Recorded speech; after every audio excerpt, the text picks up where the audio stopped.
Viewers, कुछ खतरनाक aliens ने एक ऐसी गेम बनाई थी ना जिसमें हम इंसान कभी जीतना ही नहीं करते थे, और अब तो सालों बाद एक डेडली क्रिएचर वापस आ गया होता है जो इंसानों की पूरी प्रजाति को ही खत्म करना चाहता था। उसके पास तो एलियंस की बहुत बड़ी सेना भी थी, पर क्या हम इंसान अपनी बेस्ट टीम बनाकर उनसे फाइट कर भी पाएंगे, ये तो देख कर ही पता करना पड़ेगा। कहानी की शुरुआत में हमें एंटोनी नाम का एक लड़का दिखाया जाता है, और वो तो सच में बहुत ज्यादा अनलकी था। एंटोनी जहाँ भी जाता था वहाँ की चीजों को बिगाड़ कर रख देता था, और अब हमें दिखाया जाता है कि एंटोनी के ऊपर आन्या नाम की एक एलियन नजर रख रही है। आन्या ने तो एंटोनियो को कई बार मारने की कोशिश की थी, और वो इसमें पता नहीं क्यों कामयाब ही नहीं हो पाती। एंटोनी को लग रहा था कि ये सारी चीजें सिर्फ उसका एक वहम है। अब आन्या अपने स्पेसशिप में आ जाती है जहाँ पर उसका फादर चर्नो रहा करता था।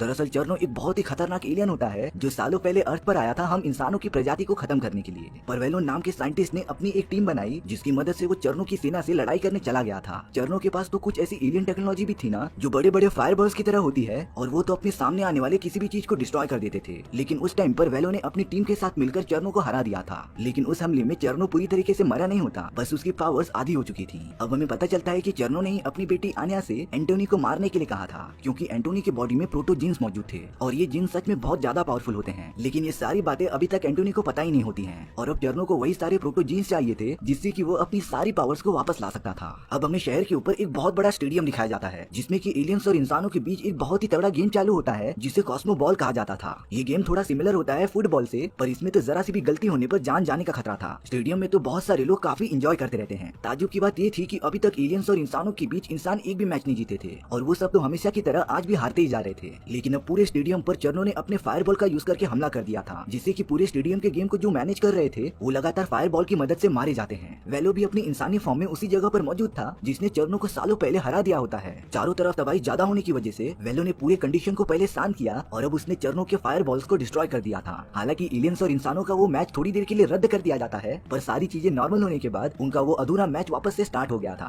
पर मानना पड़ेगा कि सारे इंसानों को अभी भी लगता था कि वो जीत सकते हैं, और अब इसी विल पावर की मदद से इंसान वो मैच जीत जाते हैं। स्टेडियम के सारे लोग तो इस पूरे गेम के लिए एकदम पागल थे, और ये पूरा गेम पूरी दुनिया में ब्रॉडकास्ट किया जाता था। लेकिन अपने हीरो एंटोन को ये गेम पसंद ही नहीं होता, उसे तो आज तक कॉस्मो बॉल के रूल्स तक नहीं समझे थे। अब एंटोन अपनी पूरी लाइफ से एकदम सैड होकर अपने घर पर जाता है, जहाँ वो देखता है कि उसकी मॉम की तबीयत काफी ज्यादा खराब हो चुकी है, और अब एंटोन अपनी मॉम के लिए कुछ दवाइयाँ लेने के लिए सुपरमार्केट चला जाता है। वहाँ पहुँचने के बाद एंटोन को पता चलता है कि सारी केमिस्ट की शॉप बंद है। एंटोन को समझ ही नहीं आ रहा था कि वो आखिर क्या करे। तभी उस जगह पर एक अनजान लड़की आ जाती है, और उसने तो लिटरली एंटोन की मदद की थी दुकान को तोड़ने के लिए। एंटोन जल्द से जल्द दुकान में घुसकर अपनी मॉम के लिए दवाइयाँ इकट्ठा करने लगता है, पर कुछ ही देर बाद वहाँ पर कुछ पुलिस वाले आ जाते हैं। सच में एंटोन तो ये देखकर काफी डर गया था, इसीलिए वो वहाँ से भागने लगता है। पर तभी एंटोन के सामने एक कार आ गई थी जो कि उसे टक्कर ही मारने वाली होती है, लेकिन पता नहीं कैसे एंटोन टेलीपोर्ट होकर वहाँ से कहीं दूर चला गया था, और ये काफी अजीब बात थी। एंटोन ने तो अपनी बॉडी में ये सारी पावर्स नोटिस भी नहीं की थी। लेकिन अब वही लड़की एंटोन को पुलिस वालों से बचाने के लिए एक खुफिया जगह पर लेके आ जाती है। वहाँ पर एंटोन और वो लड़की काफी ज्यादा बातें कर रहे थे, और वो दोनों तो दोस्त भी बन जाते हैं। बहुत देर होने के बाद एंटोन भी वहाँ से चला गया था, लेकिन अब उस लड़की का असली रूप सामने आता है। वो लड़की और कोई नहीं बल्कि आन्या थी, जो बड़ी आसानी से किसी भी इंसान का रूप ले सकती थी। आन्या ने तो एंटोन का एक बाल निकाल लिया था जिससे कि वो एंटोन का डीएनए एक्सट्रैक्ट कर सके। अब आन्या अपने फादर चर्नो के पास आकर एंटोन का वो बाल दे देती है। अब चर्नो एंटोन के बाल को लेकर उसके अंदर से प्रोटो जीन्स निकालना स्टार्ट कर देता है, क्योंकि यही वो जीन्स थे जिसकी मदद से चर्नो अपनी पूरी पावर्स को हासिल कर सकता था। चर्नो उस पूरे प्रोसेस को स्टार्ट कर देता है, पर कुछ ही देर में वो वापस बंद हो जाती है, क्योंकि प्रोटो जीन्स की इतनी मात्रा काफी नहीं थी मशीन को एक्टिवेट करने के लिए। इसीलिए अब चर्नो आन्या पर ही गुस्सा होने लगता है। वो आन्या को तो धमकी दे रहा था कि अगर वो कुछ ही दिनों में एंटोन का ब्लड सैंपल लेकर ना आ पाई तो वो उसे जान से मार देगा। वहीं दूसरी तरफ वेलो को शहर के अंदर टेलीपोर्टेशन होने का सिग्नल आया था। थोड़ी छानबीन करने के बाद उसे पता चल जाता है कि एंटोनी वही लड़का है जिसके अंदर टेलीपोर्टेशन पावर्स मौजूद हैं। इसीलिए अब वेलो अपने इंसानों की पूरी टीम के साथ एंटोन के घर पर पहुंच गया था। वो एंटोन को बताता है कि तुम्हारे पास टेलीपोर्टेशन पावर्स हैं और इसीलिए तुम हमारी टीम में आकर ज्वाइन हो जाओ। एंटोन तो इंसानों की उस पूरी टीम को देखकर एकदम शॉक हो जाता है, क्योंकि वो सारे लोग सभी इंसानों में सबसे अच्छा कॉस्मो बॉल खेलते थे। एंटोन तो उस टीम की नताशा नाम की एक लड़की को पसंद भी करता था, लेकिन एंटोन वेलो की इस बात को नकार देता है और वो कॉस्मो बॉल नहीं खेलना चाहता था, क्योंकि वो गेम उसे बिल्कुल पसंद नहीं। लेकिन अब वेलो एंटोन से प्रॉमिस करता है कि अगर वो उनकी टीम में ज्वाइन हो जाएगा तो वो उसकी मॉम की सारी बीमारियां एलियन टेक्नोलॉजी की मदद से ठीक कर देंगे। एंटोन तो थोड़ा सोच में पड़ गया था, पर वो एंड में रेडी हो जाता है वेलो की टीम में शामिल होने के लिए। इसके बाद वेलो एंटोन और उसकी पूरी टीम उस बड़े से स्टेडियम के अंदर चली जाती है। एंटोन तो वहाँ की सिक्योरिटी को देखकर एकदम शॉक में ही रह गया था, क्योंकि स्टेडियम के अंदर कोई भी एक्स्ट्रा चीजें लेके जा नहीं सकता था। और अब एंटोन का डीएनए सैंपल कलेक्ट किया जाता है। वेलो ने तो एंटोन के डीएनए की मदद से उसके लिए एक शील्ड बना दी थी, जो कि एक छोटा सा एआई रोबोट होता है, और ये रोबोट हर प्लेयर के पास होता था। इन सभी रोबोट्स में काफी अच्छी सोचने की पावर्स होती थी, और वो समय समय पर अपने अपने प्लेयर्स की मदद किया करती थी। एंटोन अपने वाले रोबोट का नाम रेडी रखता है। इसके बाद वेलो ने एंटोन को ट्रेनिंग देना स्टार्ट कर दिया था। शुरुआत के टाइम पर एंटोन कुछ परफॉर्म ही नहीं कर पाता, वो तो एकदम बुरी तरीके से पिट रहा था।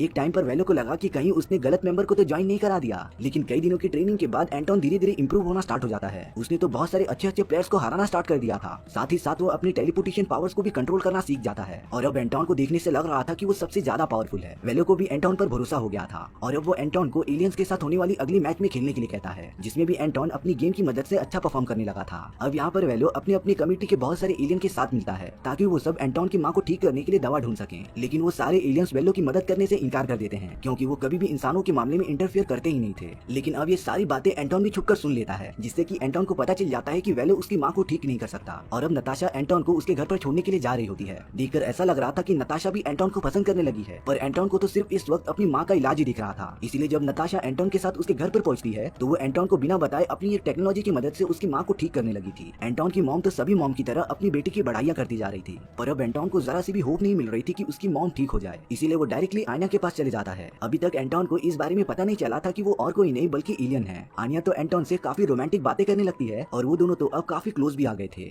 अब आन्या एंटोन को एक जहरीला बीज देती है जिसे अगर एंटोन स्टेडियम में गिरा देगा तब स्टेडियम का कवच टूटने से वो पूरा का पूरा डिस्ट्रॉय हो जाएगा। हालांकि एंटोन ऐसा नहीं करना चाहता था, पर वो वेलो पर काफी ज्यादा गुस्सा था क्योंकि उसने प्रॉमिस किया था कि वो उसकी मॉम को ठीक कर देगा, लेकिन वो ऐसा नहीं कर पाया। यानी कि वेलो ने साफ साफ एंटोन को धोखा दिया था। इसीलिए अब एंटोन आन्या से वो बीज ले लेता है। कुछ ही देर बाद उस जगह पर नताशा भी आ गई थी और वो आन्या और एंटोन को एक दूसरे के पास आते हुए देख लेती है, जिससे कि नताशा काफी अपसेट हो गई थी और वो तुरंत वहाँ से भाग जाती है। इन सारी चीजों के बाद एंटोन अपने स्टेडियम में पहुंच जाता है। उसने तो अपने हाथ में आन्या का बीज भी लिया था, जिससे कि वो सिक्योरिटी से बचाकर अंदर लाने में कामयाब हो गया था और अब उनकी टीम का एलियंस की टीम से मैच स्टार्ट होने जा रहा था। पर मैच में इंटर होने से पहले एंटोन ने आन्या का दिया हुआ वो जहरीला बीज नीचे गिरा दिया था, जिसमें कि डार्क एनर्जीज की पावर होती है और उस बीज का जहर धीरे धीरे पूरे स्टेडियम में फैलने लगता है। एंटोन तो अपना मैच खेलने चला गया था, पर वो वहाँ पर अपनी टीम की मदद कर ही नहीं रहा होता। एंटोन ये सारी चीजें करके वेलो को मजा चखाना चाहता था। तभी वेलो एकदम गुस्सा होकर एंटोन के पास आ जाता है। एंटोन वेलो से बोल रहा था कि तुमने मुझे धोखा दिया, क्योंकि वेलो ने वादा किया था कि वो उसकी मॉम को ठीक कर देगा। पर तभी नताशा एंटोन को बताती है कि उसकी मॉम एकदम ठीक है, क्योंकि उसने लास्ट टाइम अपनी टेक्नोलॉजी की मदद से उन्हें ठीक कर दिया था। और अब एंटोन को पता चलता है कि उसने एक बहुत बड़ी गलती कर दी है। स्टेडियम में तो पूरा का पूरा जहर फैलने लगा था। अब यहाँ पर वेलो एंटोन को चर्नो के बारे में सारी बातें बताता है कि कैसे चर्नो ने सालों पहले उनके ऊपर हमला किया था, पर वो आज भी पूरी इंसानियत को खत्म करना चाहता है। इसीलिए चर्नो ने अपने खतरनाक फायर बॉल्स अर्थ पर भेज दिए थे, जिससे कि वो सब गेम के अंदर यूज करते हैं और अगर उन्होंने फायर बॉल को किक नहीं किया तब वो एकदम आउट ऑफ कंट्रोल होकर सब कुछ तबाह कर देंगे। इसीलिए वेलो ने ये गेम डिस्कवर किया था जिसमें कि सारे प्लेयर्स उन फायर बॉल से लोगों को बचाते थे। पर अब एंटोन ने तो एक बहुत बड़ी गलती कर दी थी और उस बीच का जहर पूरे स्टेडियम में फैलने लगा था। स्टेडियम की तो पूरी शील्ड एकदम से कमजोर हो जाती है, लेकिन सही टाइम पर सारे ऑडियंस को वहाँ से निकाल दिया गया था और अब स्टेडियम को जल्द से जल्द बंद किया जा रहा होता है। वहाँ की पूरी शील्ड अब डिस्ट्रॉय हो चुकी थी। चर्नो ने तो उस जगह पर अपने बहुत ही खतरनाक फायर बॉल्स भी भेज दिए थे, जिससे कि वो सारे प्लेयर्स मिलकर लड़ते रहते हैं। पर अब एंटोन को अपनी सारी गलतियां सुधारनी थी, इसीलिए वो डायरेक्टली उन फायर बॉल से लड़ाई करने चला जाता है। सारे प्लेयर्स ये देखकर एकदम शॉक हो गए थे कि एंटोन ने उन सारे फायर बॉल्स को अकेले ही खत्म कर दिया था। एंटोन की सारी ट्रेनिंग यहाँ पर काम आ रही थी। सारे फायर बॉल्स को खत्म करने के बाद सारे प्लेयर्स एंटोन से काफी ज्यादा खुश हो गए थे, लेकिन जब उन्हें ये बात पता चली कि एंटोन ने ही वो जहरीला सीड स्टेडियम में गिराया था, तब वो सब एंटोन से नफरत करने लग जाते हैं।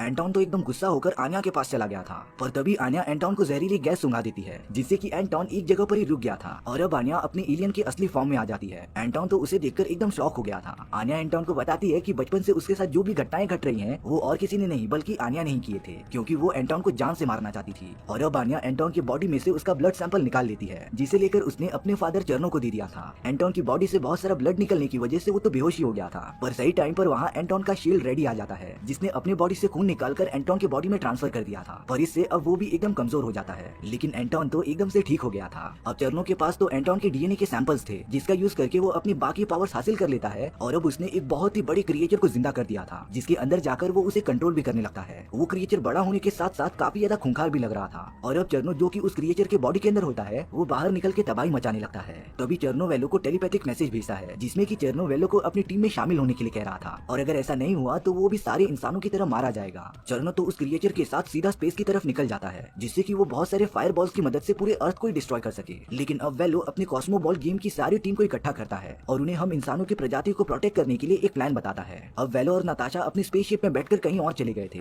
और वहीं दूसरी तरफ एंटोन अपने शील्ड रेडी की मरम पट्टी कर रहा होता है। लेकिन अब चर्नो ने अर्थ की तरफ बहुत सारे फायर बॉल्स फेंकना स्टार्ट कर दिया था, इसीलिए सारे प्लेयर्स एकजुट होकर उनसे फाइट करने लग जाते हैं। लेकिन अब एंटोन भी एकदम सही टाइम पर अपने दोस्तों की मदद करने चला आता है। उसने तो सबसे पहले मुश्किल में पड़े अपने दोस्तों को बचाया और अकेले ही उन सारे फायर बॉल से लड़ने चले गया था। देखते ही देखते एंटोन ने अपनी डेवलप की गई स्किल्स का यूज करके उन सारे फायर बॉल्स को डिस्ट्रॉय करना स्टार्ट कर दिया था और अब वेलो और नताशा टेलीपोर्ट होकर चर्नो के शिप में आ जाते हैं। वेलो भी अपने एलियन के फॉर्म में कन्वर्ट हो गया था और अब चर्नो और वेलो के बीच एक जबरदस्त फाइट होना स्टार्ट हो जाती है। वहीं नताशा आन्या से फाइट कर रही थी। उन चारों में तो एक घमासान लड़ाई बढ़ती ही जा रही थी, पर अब चर्नो और आन्या ने मिलकर वेलो को जान से मार दिया था। लेकिन अब एंटोन भी नताशा की लोकेशन का पता लगाते हुए वहाँ पर आ जाता है। एंटोन ने तो डायरेक्टली आन्या को ही पकड़ लिया था और वो चर्नो को धमकी दे रहा होता है कि वो उसकी बेटी को मार देगा, लेकिन चर्नो ने अपनी बेटी की परवाह किए बिना आन्या को मारते हुए एंटोन को भी डैमेज पहुंचा दिया था। और अब आन्या समझ गई थी कि उसका फादर उसकी जरा भी फिक्र नहीं करता। एंटोन तो उस पूरी स्पेसशिप में फंस चुका होता है, पर अब आन्या एंटोन की मदद करती है और उसे मॉन्स्टर की सबकॉन्शियस माइंड में जाकर कंट्रोल करने की एडवाइस देती है, क्योंकि अगर एंटोन ने ऐसा कर लिया तो वो एक बहुत ही बड़ी तबाही होने से बचा लेगा। इसीलिए अब एंटोन एकदम ध्यान लगाता है और अब अगले ही मोमेंट में एंटोन उस बड़े से मॉन्स्टर के सबकॉन्शियस माइंड में चला गया था। स्टार्टिंग में तो एंटोन उस मॉन्स्टर को देखकर काफी डर जाता है और वो बड़ा मॉन्स्टर तो उसका पीछा भी करने लगा था, पर फिर एंटोन एकदम बहादुरी दिखाता है और उस मॉन्स्टर के सामने बिना किसी डर के खड़ा हो जाता है। वो मॉन्स्टर भी पता नहीं कैसे एंटोन की सारी बातें मानने लगा था, यानी कि अब एंटोन ने उस मॉन्स्टर को पूरी तरीके से कंट्रोल में कर लिया था, जिससे कि वो सारे फायर बॉल्स को एकदम से रोक देता है और अब पृथ्वी पर मौजूद सारे इंसान एकदम से सेफ थे। वहीं दूसरी तरफ चर्नो अपने क्रिएचर को कंट्रोल ही नहीं कर पा रहा था, क्योंकि अब वो क्रिएचर सिर्फ एंटोन की ही बातें मानेगा। इसीलिए अब नताशा और वो क्रिएचर मिलकर चर्नो को बड़ी चालाकी से एक बहुत बड़े फायर बॉल के अंदर डालकर मार देते हैं, यानी कि पृथ्वी पर से एक बहुत बड़ा खतरा टल चुका था। और अब नताशा सारे लोगों में अनाउंस करती है कि चर्नो मर चुका है और अब वो सब बिना किसी डर के अपनी लाइफ आराम से जी सकते हैं। एंटोन की मॉम एकदम ठीक हो चुकी थी, जिन्हें देखकर एंटोन बहुत ज्यादा खुश होता है। वेलो के जाने के बाद नताशा उसकी पोजीशन ले लेती है और अब वो सारे लोग अपनी लाइफ आराम से जीने लगे थे। लेकिन ये सारी चीजें होने के बाद हमें अंतरिक्ष की गहराइयों में दिखाया जाता है कि आन्या एक छोटे से ऑक्सीजन बॉल में बैठकर दूर कहीं गैलेक्सी के अंदर जा रही होती है, यानी कि अभी भी आन्या जिंदा है। और इसी के साथ हमारी ये कहानी यहीं पर खत्म हो गई थी। सो व्यूअर्स, आपको ये स्टोरी कैसी लगी प्लीज कमेंट सेक्शन में